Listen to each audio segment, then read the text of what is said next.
Hello students, आप सभी का एक बार फिर स्वागत है। आज देखिए मैं शुरुआत करूंगा चैप्टर 13, लेकिन उसकी जो प्रश्नावली है 13.3, प्रश्नावली 13.3। देखिए इस प्रश्नावली में बैच फिल्में और संपूर्ण प्रायिकता टॉपर में इससे संबंधित ही क्वेश्चन होंगे, क्योंकि उसकी थ्योरम्स प्रूव करना मैंने आपको पिछले वीडियो में बताया। चलिए आप उनसे संबंधित क्वेश्चन भी करते हैं। अब देखिए जो क्वेश्चन नंबर फर्स्ट है, एक बार चलिए मैं पढ़ देता हूं। एक कलश में 5 लाल और 5 काली गेंदें हैं, यानी कलश में टोटल गेंद देखिए 10 हैं, 5 लाल हैं और 5 काली हैं। यदृच्छया एक गेंद निकाली जाती है। इसका रंग नोट करने के बाद इसे वापस कलश में रख दिया जाता है।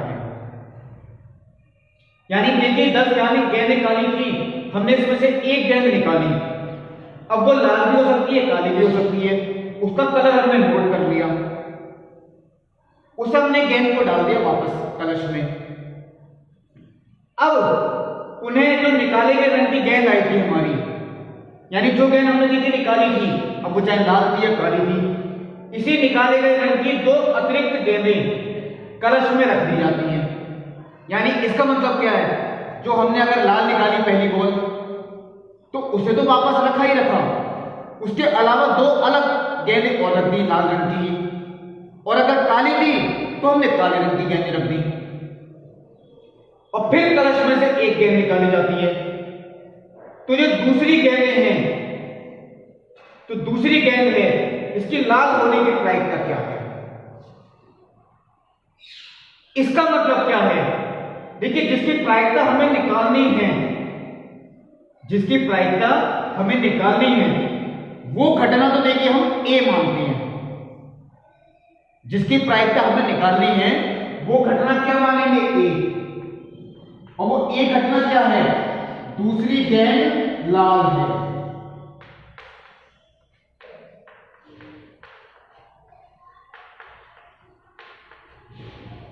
जिसकी प्रायिकता हमें निकालनी है वो घटना देखिए आप ए मान लेंगे।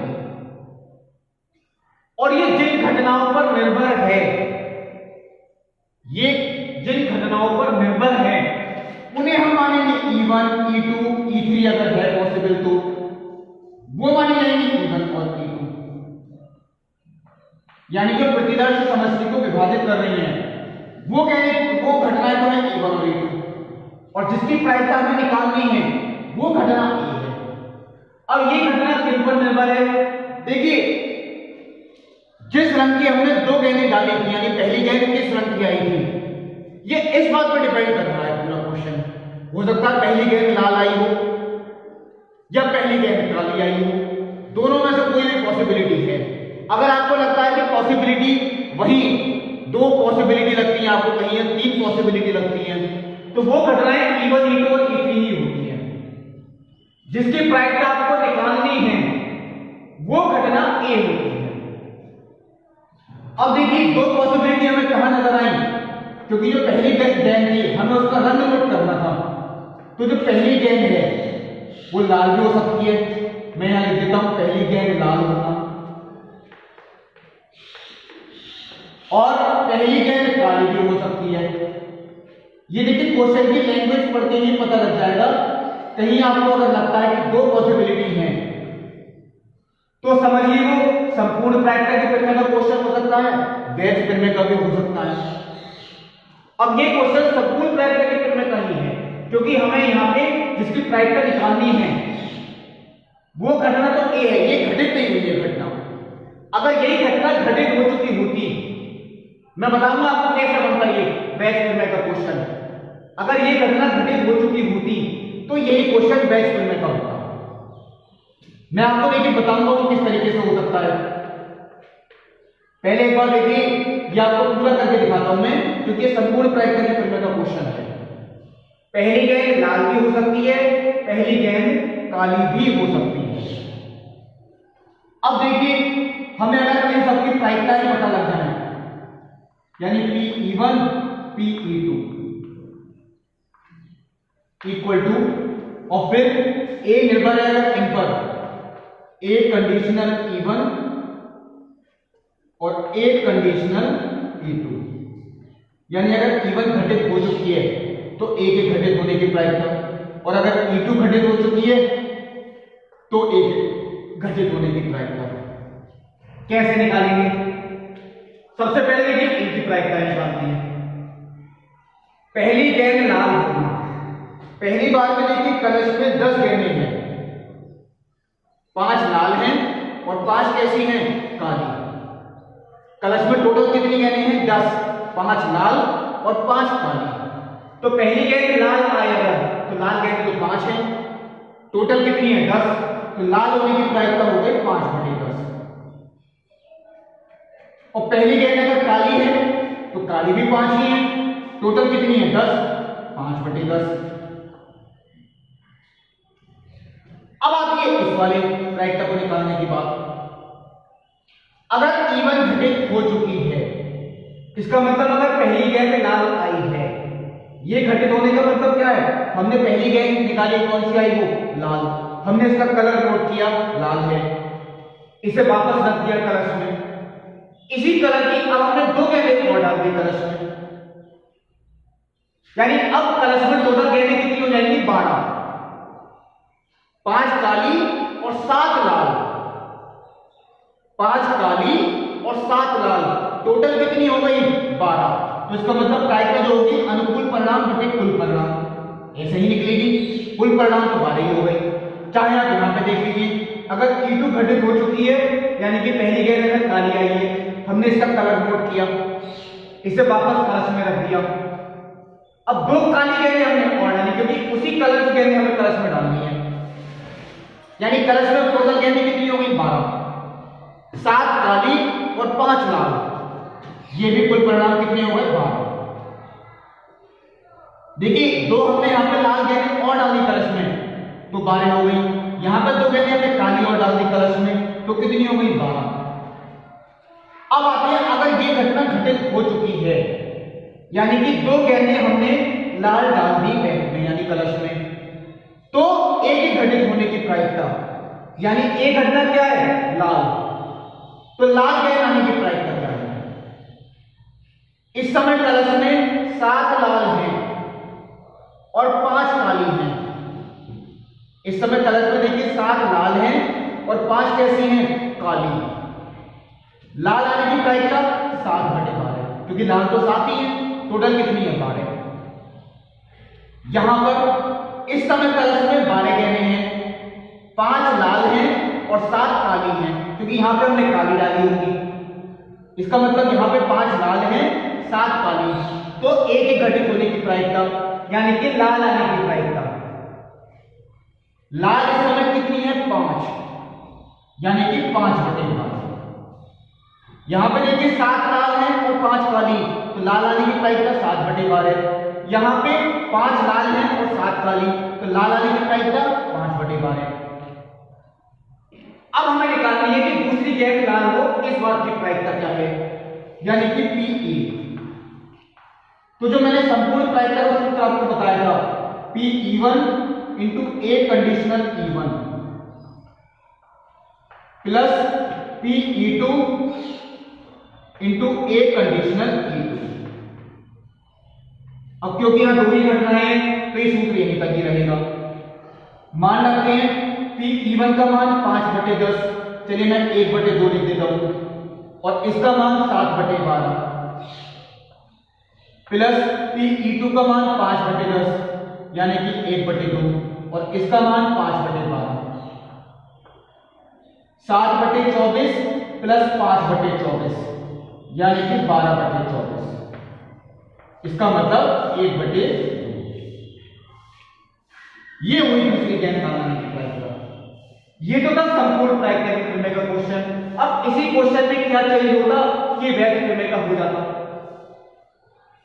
मैं बताता हूं, मान लीजिए यहां तक की लैंग्वेज आपकी यही होगी, निकाले गए रंग की 2 अतिरिक्त गेंदें कलश में रख दी जाती है और कलश में से एक गेंद निकाली जाती है। यदि यह दूसरी गेंद लाल है, यदि यह दूसरी गेंद लाल है, तो आपसे लाल की प्रायिकता नहीं निकल पाएंगे, वो लाल घटित हो चुकी होगी। यदि यह दूसरी गेंद लाल है तो इस बात की प्रायिकता क्या है कि जो पहली गेंद आपने निकाली थी वो भी लाल होगी। ये हो गई प्रतिलोम प्रायिकता। ये क्वेश्चन मैच करने का हो जाता है। चलिए देखिए दूसरा क्वेश्चन क्या है, हो सकता है वो मैच करने का हो। एक थैले में 4 लाल और 4 काली गेंदें हैं और एक अन्य थैले में 2 लाल और 6 काली गेंदें हैं, यानी पहले में 8 गेंदें हैं, दूसरे में 8 गेंदें हैं। दोनों थैलों में से एक को यदृच्छया चुना जाता है। अब देखिए दो पॉसिबिलिटी यहीं पे नजर आ गई। दोनों थैलों में से एक थैले को चुना जाता है, इसका मतलब हम पहले थैले को भी चुन सकते हैं और दूसरे थैले को भी चुन सकते हैं। तो दो घटनाएं तो यही बन गई, E1 और E2। चलिए मैं यहां पे आपके सामने पहले लिख देता हूं। E1 बराबर पहला थैला चुनना,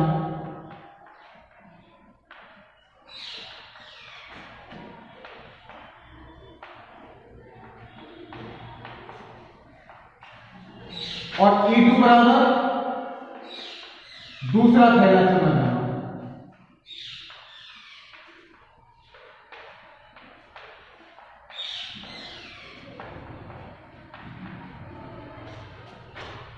तो फिर एक घटना कौन सी होगी? चलिए लैंग्वेज पढ़ते हैं यहां आ रही थी। दोनों थैलों में से एक को चुना जाता है और उसमें से एक गेंद निकाली जाती है जो कि लाल है, यानी कि ये घटना घटित हो चुकी। जो गेंद हमने निकाली वो कैसी हुई? लाल। ये घटना घटित हो गई, यानी कि निकाली गई गेंद लाल होना।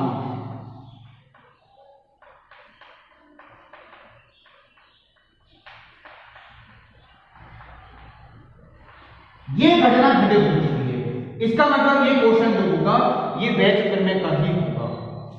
ये निकाली गई गेंद लाल है, तो इस बात की प्रायिकता क्या है कि गेंद पहले थैले से निकाली गई है।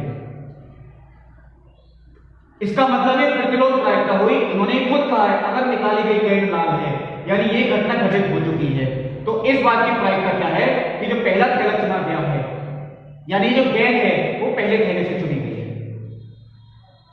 अब देखिए हमें यही प्रायिकताएं निकालनी है जो हमने इधर निकाली। एक तो E1 के घटित होने की प्रायिकता, E2 के घटित होने की प्रायिकता, A के घटित होने की प्रायिकता अगर E1 घटित हो चुकी हो, और A के घटित होने की प्रायिकता अगर E2 घटित हो चुकी हो। पहले चलिए यही लिखते हैं जैसे मैंने इधर किया था। देखिए यहां पर दो थैले हैं, हम दोनों में से कोई भी चुन सकते हैं, दोनों की संभावनाएं समान हैं। टोटल थैले 2 हैं, तो पहला थैला चुनने की प्रायिकता 1/2, क्योंकि एक थैला और टोटल थैले कितने हैं? 2। ऐसे ही दूसरा थैला यानी E2 के घटित होने की प्रायिकता, यानी दूसरा थैला चुनने की प्रायिकता वो भी 1/2। दोनों के चांस 50-50% है, यानी दोनों की सम संभावनाएं हैं।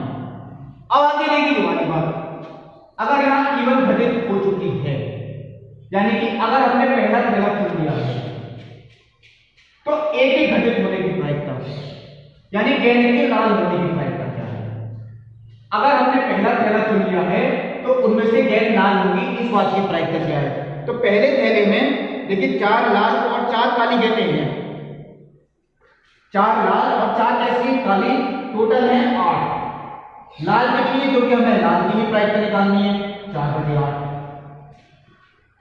अब ये देखिए अगर E2 घटित हो चुकी है, यानी कि अगर हम दूसरा थैला चुन चुके हैं, तो दूसरे थैले में से लाल आने की प्रायिकता क्या है? दूसरे थैले में टोटल कितनी है? 8। लाल कितनी है? 2। तो प्रायिकता कितनी हो गई? 2/8।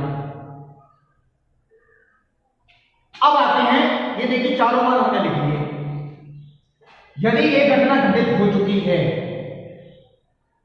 तो पहले थैले में से निकाली गई है, ये इस बात की प्रायिकता क्या है? यानी कि अगर घटना A घटित हो चुकी है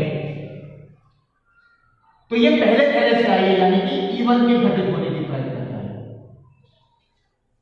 तो इसका सूत्र जो मैंने आपको लिखा था, अगर हम सिर्फ E1 कहते हैं तो ऊपर E1 ही आएगा, P(E1) × A conditional E1 upon P(E1) into A conditional E1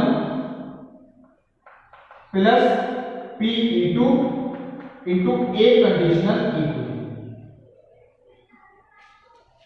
मान रखते हैं, देखिए P(E1) 1/2 into A conditional E1 4/8। चलिए मैंने ऐसे ही छोड़ दिया है, बटे P(E1) 1/2 A conditional E1 4/8 plus P(E2) 1/2 A conditional E2 2/8। सारे मान मैंने रख दिए। देखिए कैंसिल मैंने इसलिए नहीं किया, इसका एलसीएम 16 है, हर जगह देखिए 16 ही है। तो ऊपर देखिए 16 है 4/16 और नीचे देखिए 4/16 प्लस 2/16 यानी कि 6/16। ऊपर तो है देखिए 4/16 और नीचे है 6/16। ये आप कैंसिल आउट 4/6 यानी कि प्रायिकता कितनी हो गई 2/3। ये संपूर्ण प्रायिकता की तुलना का क्वेश्चन और ये देखिए बैच करने का क्वेश्चन हुआ। चलिए आप देखते हो अगला क्वेश्चन कौन सा है। देखिए तीसरा क्वेश्चन, चलिए मैं आपको होमवर्क में दूंगा।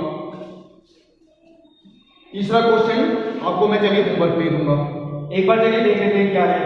यह ज्ञात है कि एक महाविद्यालय के छात्रों में से 60% छात्र छात्रावास में रहते हैं यानी कि हॉस्टल में, और 40% छात्रावास में नहीं रहते हैं यानी वो हॉस्टल में नहीं रहते हैं। अब देखिए पूर्ववर्ती वर्ष के परिणाम सूचित करते हैं कि छात्रावास में रहने वाले छात्रों में से 30% और छात्रावास में ना रहने वाले छात्रों में से 20% छात्रों में ए ग्रेड मिला। वर्ष के अंत में महाविद्यालय के एक छात्र को यदृच्छा चुना गया और यह पाया गया कि उसे ए ग्रेड मिला है, यानी ये घटना घटित हो चुकी है कि छात्र को ए ग्रेड मिलना, ये घटना आपकी मानी जाएगी घटना ए, छात्र को ए ग्रेड मिलना। अब ये किन दो घटनाओं पर निर्भर है? छात्र छात्रावास में रह सकता है, छात्र छात्रावास में नहीं रहना, छात्र का छात्रावास में रहना और छात्र का छात्रावास में नहीं रहना, ये इन दो घटनाओं पर निर्भर है। तो देखिए E1 की प्रायिकता यानी छात्रावास में कितने छात्र रहते हैं 60% और जो छात्रावास में नहीं रहते हैं वो कितने हो गए 40%। अब जो छात्रावास में रहते हैं उनमें से कितने परसेंट को ए ग्रेड मिला 30% और जो छात्रावास में नहीं रहते हैं उनमें से कितने परसेंट को ए ग्रेड मिला 20%। लास्ट में क्या लिखा है, इस बात की प्रायिकता क्या है कि वो छात्रावास में रहने वाला है, यानी कि वो E1 के घटित होने की आपको प्रायिकता निकालनी है। ये बैच में का ही क्वेश्चन है, बिल्कुल सेकंड क्वेश्चन की तरह। देखिए सेकंड तो चलिए हमने नहीं करा, वो तो करा चुका हूं मैं आपको चलिए फोर्थ क्वेश्चन पहले बताता हूं। एक बहुविकल्पीय प्रश्न का उत्तर देने में एक विद्यार्थी या तो प्रश्न का उत्तर जानता है या वह अनुमान लगाता है, यानी या तो उसका आंसर पता है या वो गैस कर रहा है। बहुविकल्पीय में देखिए विकल्प होते हैं, 4 विकल्प होते हैं, हो सकता है कोई सा सही हो जाए। मान लें कि उसके उत्तर जानने की प्रायिकता, उत्तर जानने की जो प्रायिकता है वो है 3/4 और जो अनुमान लगाने की प्रायिकता है वो है 1/4। उत्तर जानने की प्रायिकता 3/4 है और अनुमान लगाने की प्रायिकता 1/4। तो ये तो देखिए क्वेश्चन की लैंग्वेज पढ़ के पता लग गया, ये घटना दो घटनाओं पर निर्भर है, वो उत्तर जानता है और वो अनुमान लगाता है। तो ये तो आपके देखिए E1 और E2 ही हो गई। अब मान लीजिए कि छात्र के प्रश्न का उत्तर का अनुमान लगाने पर उसका उत्तर सही हो जाए, इसकी प्रायिकता 1/4 है, यानी अगर वो अनुमान लगाता है और उसका उत्तर सही हो जाए, इस बात की प्रायिकता है 1/4।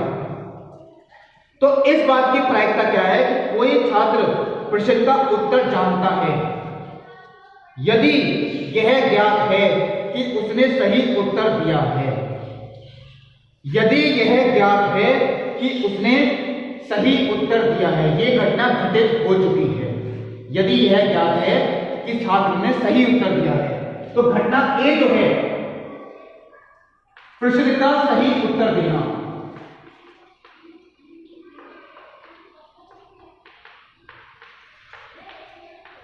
यह है देखिए घटना ए। और ये इन घटनाओं पर निर्भर है जो मैंने आपको पहले बताई थी।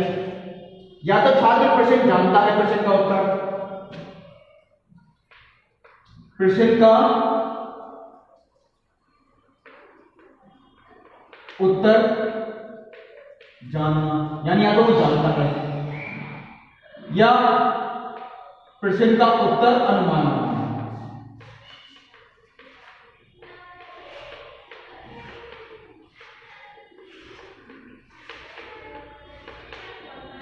यही होंगे। अब देखिए इनके अगर हम प्रायिकताएं निकालें तो देखिए ये शुरुआत में लिखा है या तो प्रश्न का उत्तर जानता है, अनुमान लगाता है, उसके उत्तर जानने की जो प्रायिकता है वो 3/4 है। इवन उत्तर जानने की प्रायिकता यानी कि 3/4, और जो उसके अनुमान लगाने की प्रायिकता है वो है 1/4। अनुमान लगाना यानी कि E2, इसकी प्रायिकता हो गई 1/4। अब आती है इन दोनों पे बात। अब मान लीजिए चलिए मैं पहले ये कहता हूं E2 घटित हो चुकी है, यानी अगर वो उत्तर अनुमान लगाता है, ये बात घटित हो चुकी है कि वो अनुमान लगा रहा है, तो इस बात की प्रायिकता क्या है कि उसका उत्तर सही होगा, यानी एक घटित होने की प्रायिकता। अगर वो अनुमान लगाता है तो उसका उत्तर सही होगा, इस बात की प्रायिकता देखिए दी हुई है शायद। छात्र के प्रश्न के उत्तर का अनुमान लगाने पर सही उत्तर देने की प्रायिकता वो है 1/4। यानी अगर वो अनुमान लगाता है तो उसके सही उत्तर देने की प्रायिकता वो कितनी हो गई? 1/4। और अगर वो उत्तर जानता है तो उसका सही उत्तर देने की प्रायिकता, आप लोग सोचेंगे वो तो कहीं दिया ही नहीं है। अगर वो उत्तर जानता है तो उसका सही उत्तर देने की प्रायिकता वो तो फिर 100% है, क्योंकि अगर कोई प्रश्न का उत्तर जानता है तो वो सही देगा उत्तर। सही का मतलब 100%, 100% यानी कि 1। अगर कोई छात्र प्रश्न का उत्तर जानता है तो वो उसका उत्तर सही देगा, इस बात की प्रायिकता तो 1 हो गई, क्योंकि वो तो निश्चित है घटना, वो तो सही उत्तर देगा, यानी 100% चांस। यहां 25% चांस थी। अब देखिए हमें किस बात की प्रायिकता निकालनी है। इस बात की प्रायिकता क्या है कि कोई छात्र प्रश्न का उत्तर जानता है, कोई छात्र प्रश्न का उत्तर जानता है, यानी कि हमें E1 की प्रायिकता निकालनी है। यदि यह ज्ञात है कि उसका उत्तर सही है, उसने सही उत्तर दिया है, यानी कि एक घटित हो चुकी है। यही सूत्र देखिए जो बराबर में लिखा है,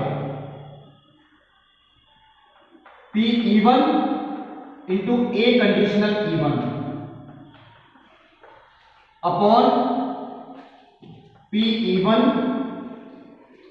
into Pe conditional E1 plus Pe2 into Pe conditional E2। चलिए मान रखते हैं क्या क्या है। Pe1 का मान 3/4, ए कंडीशनल E1 का मान 1 बटे Pe1 का मान 3/4, ए कंडीशनल E1 का मान 1, Pe2 का मान 1/4, ए कंडीशनल E2 का मान 1/4।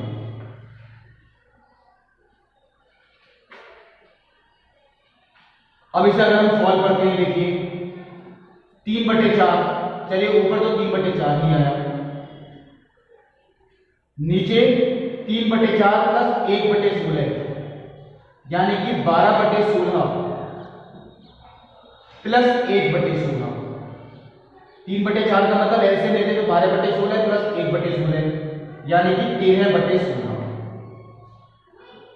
सॉल्व अगर हम करें, देखिए ये 16 तो आएगा, देखिए ऊपर 4, ये 4 बार कटता है, यानी 4 आता है ऊपर, तो 12/13 ये हो गई। चलिए मैं देखता हूं आगे वो क्वेश्चन, देखिए 5वां बहुत इंपॉर्टेंट है।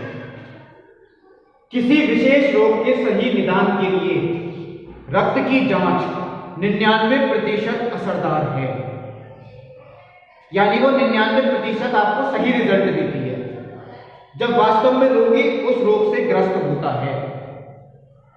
इसका मतलब यह है, मान लीजिए 100 लोगों का निदान किया गया, वो 100 लोग रोगी हैं, तो 99 को देखिए जांच सही बताएगी कि हाँ वाकई वो रोगी है, एक को गलत बता देगी कि वो रोगी नहीं है, जबकि रोग है उसे लेकिन वो जांच गलत होगी।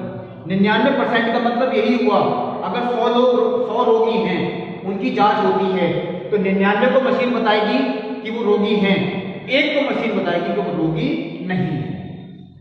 अब आगे किंतु 0.5% बाद किसी स्वस्थ व्यक्ति की रक्त जांच करने पर निदान गलत रिपोर्ट देता है, यानी 0.5% बाद, और किसी स्वस्थ व्यक्ति की जांच करने पर 0.5% का मतलब 0.5/100, यानी कि 5/1000, यही हुआ इसका मतलब 0.5%, 0.5/100 यानी 5/1000। 1000 स्वस्थ व्यक्ति हैं, स्वस्थ व्यक्ति 1000, तो वो 5 लोगों को बता देगी जांच कि वो रोगी हैं, जबकि थे वो स्वस्थ। 995 को वो स्वस्थ भी बताएगी। ये हुआ इन दोनों का मतलब, यानी व्यक्ति को रोग से ग्रस्त बतलाता है। चलिए मैं दोबारा में बताऊंगा इसका मतलब। यदि किसी जन समुदाय में 0.1% लोग उस रोग से ग्रस्त हैं तो इसकी क्या प्रायिकता है कि कोई यदृच्छया चुना गया व्यक्ति उस रोग से ग्रस्त होगा। इस बात की प्रायिकता क्या है कि कोई यदृच्छया चुना गया व्यक्ति उस रोग से ग्रस्त होगा यदि उसके रक्त की जांच करने में यह बताया गया है कि उसे रोग है। यदि उसे रक्त की जांच करने में यह बताया जाता है कि उसे रोग है, यानी ये घटना तो घटित हो चुकी है, और जो घटना घटित हो चुकी है उसे हम घटना ए मानते हैं, यानी कि जांच में व्यक्ति का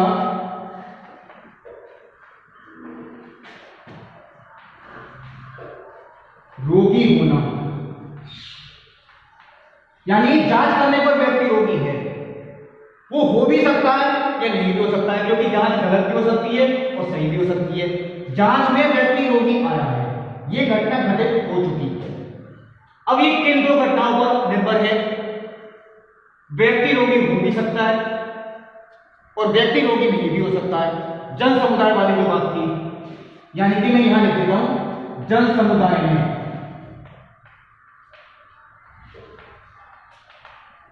व्यक्ति का रोगी होना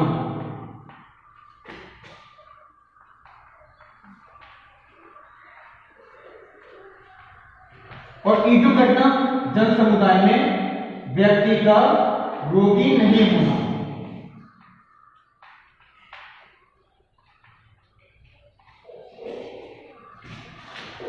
क्योंकि यहां पर देखिए ये बात लिखी है, किसी जन समुदाय में 0.1% लोग उस रोग से ग्रस्त हैं, यानी जन समुदाय में व्यक्ति का रोगी होना, इस बात के जो चांस हैं वो 0.1% है, यानी कि 0.1/100। तो आप लोग कहेंगे व्यक्ति रोगी नहीं है, इस बात के चांस क्या है, वो आपको लिख के नहीं देंगे।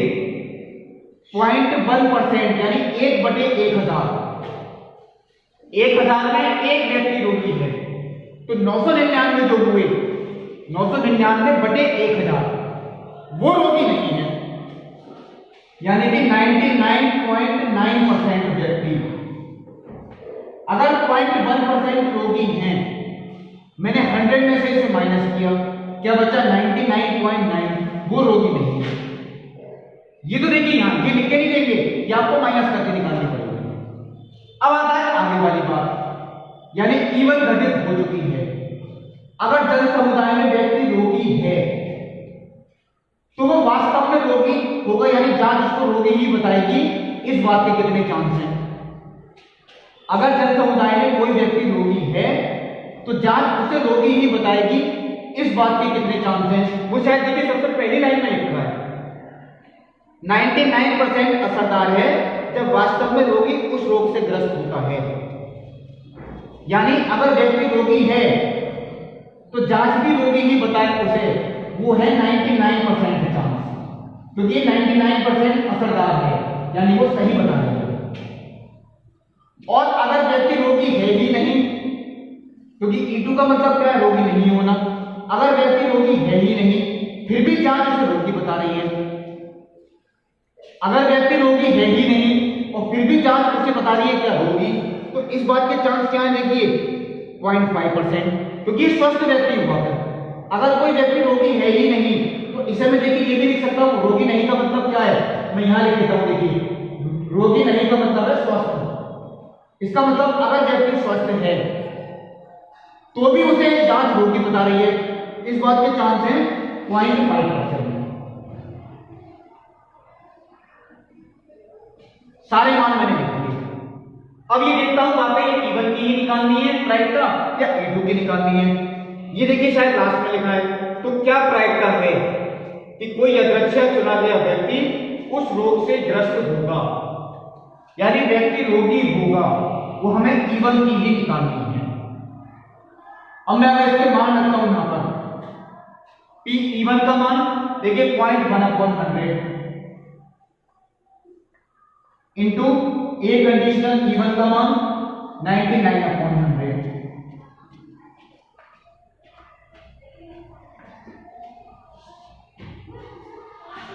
E1 का मान 0.1/100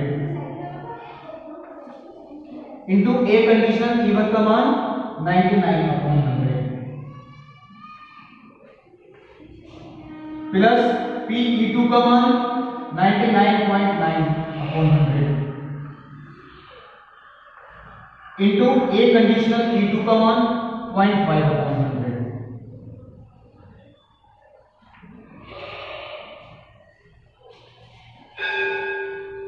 ये मैंने देखिए सारी मान रख दी। अब इससे अगर सॉल्व करने की बात आती है, ये 10,000 होगा, ये भी 10,000 है, ये भी 10,000, तो एलसीएम तो सेम आएगा, वो तो कट जाएगा। 99 इंटू 0.1 9.9 बटे 9.9 प्लस इन दोनों के अगर मैं गुणा करता हूं 49.95, क्योंकि अगर मैं इनकी गुणा करता हूं बिल्कुल ठीक 49.95। अब मैं अगर इन्हें जोड़ता हूं तो ये तो आता है देखिए 9.9 ऊपर ऐसे ही रहेगा बटे 49.95, यानी कि चलिए मैं इसे 50 भी मान लेता हूं तो ये 59.9 यानी कि 59.85। अब मैं अगर इसे कैंसिल करने की कोशिश करता हूं, चलिए मैंने अपने पास 0 बढ़ाया, या आपको कैंसिल आउट हो गई। अब ये कौन सी संख्याएं ऐसी है जिनसे कैंसिल आउट हो सकती हैं, ये देखिए शायद 9 से तो कैंसिल कर ही देता हूं पहले, यानी कि 110 बटे फिर कैंसिल हो रहा है, इससे 5 से करता हूं तो 22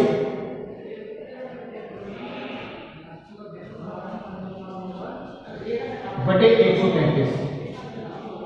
अब ये शायद किसी से कैंसिल, क्योंकि 133 शायद संख्या किसी से कैंसिल नहीं होगी, 22 बटे 133 ये उत्तर आया राइट, 22 बटे 133 ये हुई देखिए प्रायिकता, यानी व्यक्ति रोग से ग्रस्त होगा। चलिए ये क्वेश्चन मैंने आपको बता दिया। अब पहले चलिए अगला क्वेश्चन में देखता हूं क्या है। चलिए अब मैं ये बात नोट करता हूं, छठा क्वेश्चन लेके दिया गया है। 3 सिक्के हैं, एक सिक्का ऐसा है जिसके दोनों ओर चित्त यानी कि हेड है, दूसरा सिक्का ऐसा है जो अभिनत है, यानी थोड़ा सा उसका बैलेंस देखिए अलग है, उसमें जो हेड आने के चांस हैं वो 75% हैं, और जो तीसरा सिक्का है वो अनभिनत सिक्का है, यानी वो बिल्कुल इक्वली बैलेंस है, जो आप लोग डेली लाइफ में यूज करते हैं सिक्का, इस पे हेड और टेल होती है। अभिनत यानी कि अनबाइस्ड, ये बात ध्यान रखिए। अब देखिए तीनों में से एक सिक्के को यादृच्छिक चुना गया, तीनों में से कोई सा एक सिक्का चुना जाएगा और उसे उछाला गया। यदि सिक्के पर चित्त प्रकट हो, यह घटना घटित हो चुकी है, यदि सिक्के पर चित्त प्रकट है तो इस बात की प्रायिकता क्या है कि वो दोनों चित्त वाला सिक्का है। यदि सिक्के पर चित्त प्रकट है, यह घटना घटित हो चुकी है, और जो घटना देखिए घटित हो चुकी है वो घटना हम ए मानते हैं। यानी सिक्के पर चित्त प्रकट होना।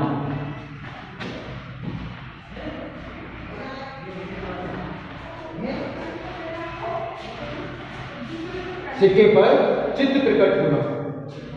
अब देखिए कितनी घटनाओं पर निर्भर है। ऐसे आपको 3 सिक्के दिए गए हैं, यानी कि 3 घटनाएं बनी हैं इसमें, E1, E2 और E3। शायद ये पहला क्वेश्चन ऐसा आया क्योंकि 3 घटनाओं पर निर्भर है, क्योंकि हम तीनों में से देखिए कोई भी सिक्का चुन सकते हैं। पहला सिक्का कौन सा है जिसके दोनों ओर चित्त है? चलिए मैं उसे पहला सिक्का करके ही लिख देता हूं। पहला सिक्का चुना जाना। दूसरा सिक्का अभिनव है। दूसरा सिक्का यानी कि जो अभिनव है वो चुना जाना। और फिर अनभिनव वाला सिक्का यानी कि जो तीसरा सिक्का है वो चुना जाता है। ये अनभिनव है, यानी जैसे हम डेली लाइफ में यूज करते हैं। तो इसका मतलब है यहां भी देखिए प्राइड टाइम,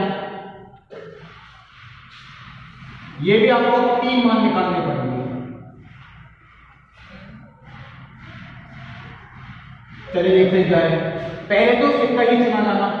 3 सिक्के हैं टोटल, तीनों में से कोई भी एक सिक्का यदृच्छा चुना दिया तो टोटल 3 सिक्के हैं, वो तो कोई भी चुना जा सकता है। इनकी प्राइड टाइम 1/3, इसमें कोई कंफ्यूजन नहीं है। अब मान लीजिए अगर पहला सिक्का चुना गया है तो उस पर हेड आए, इस बात की प्रायिकता क्या है? तो पहले सिक्के में तो देखिए दोनों ही तरफ हेड है। पहले सिक्के की दोनों तरफ क्या है? हेड, यानी अनुकूल परिणाम प्रतिकूल परिणाम।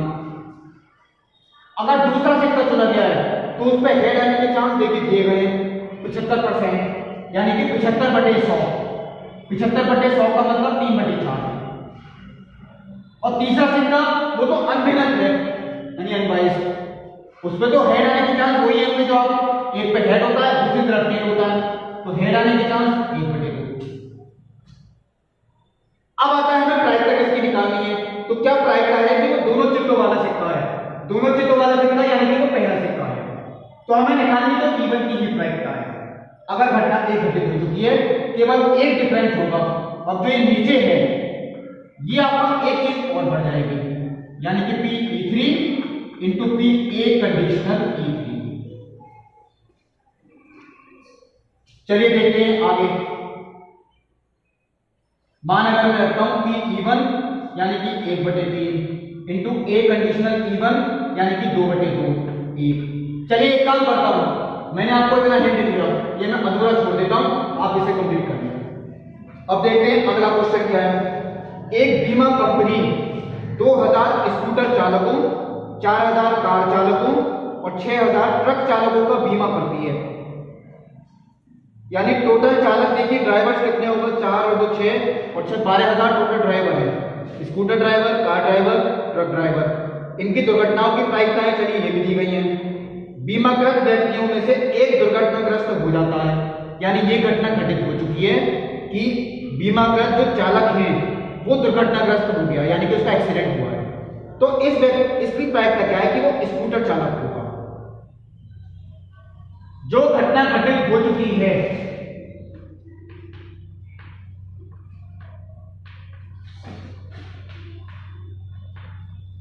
चालक का दुर्घटनाग्रस्त होना,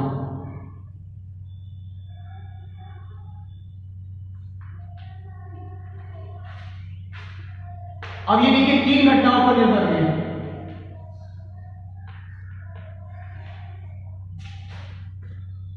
तो व्यक्ति स्कूटर चालक हो सकता है,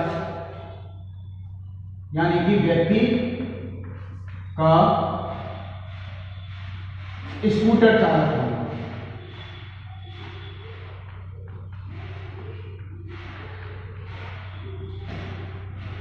फिर व्यक्ति का दूसरा क्या चल रहा है, कार चालक होना। और तीसरा क्या है, व्यक्ति का ट्रक चालक होना। अब आती है इनकी प्रायिकताएं, तो यहां भी देखिए मान बढ़ेगा E3 के घटित होने की प्रायिकता और फिर A के घटित होने की प्रायिकता अगर E3 घटित हो चुकी है। चलिए इनके मान क्या है। देखिए E1 यानी कि व्यक्ति का स्कूटर चालक होना। टोटल चालक है हमारे पास 12,000, स्कूटर चालक कितने हैं 2,000। तो स्कूटर चालक होने की प्रायिकता 2,000 बटे 12,000। आप इसे 2 बटे 12 में लिख सकते हो। फिर दूसरा क्या है कार चालक होना 4,000 बटे 12,000। और फिर क्या है 6,000 यानी कि ट्रक चालक होना, तो वो 6,000 बटे 12,000। अब मान लीजिए अगर ये स्कूटर चालक है तो ये दुर्घटनाग्रस्त हो जाए, इसकी प्रायिकता क्या है 0.01। अगर ये कार चालक है तो इसकी दुर्घटना हो जाए ये है 0.03। और अगर ये ट्रक चालक है तो इसकी दुर्घटना हो जाए ये है 0.15। व्यक्ति के स्कूटर चालक होने की प्रायिकता क्या है? स्कूटर चालक क्या है E1, यानी आपको यही चीज निकालनी है, बस एक नीचे ये चीज बढ़ जाएगी क्योंकि टोटल घटनाएं कितनी है 3, PE3 एक कंडीशनल 3। ये देखिए क्वेश्चन कंप्लीट हो गया। चलिए मैं इस वीडियो में आपको इतने ही क्वेश्चंस बताता हूं, नहीं तो वीडियो थोड़ा लेंथी भी होगा। इसकी जो बाकी के क्वेश्चंस हैं वो मैं आपको अगले वीडियो में बताऊंगा। तब तक के लिए नमस्कार।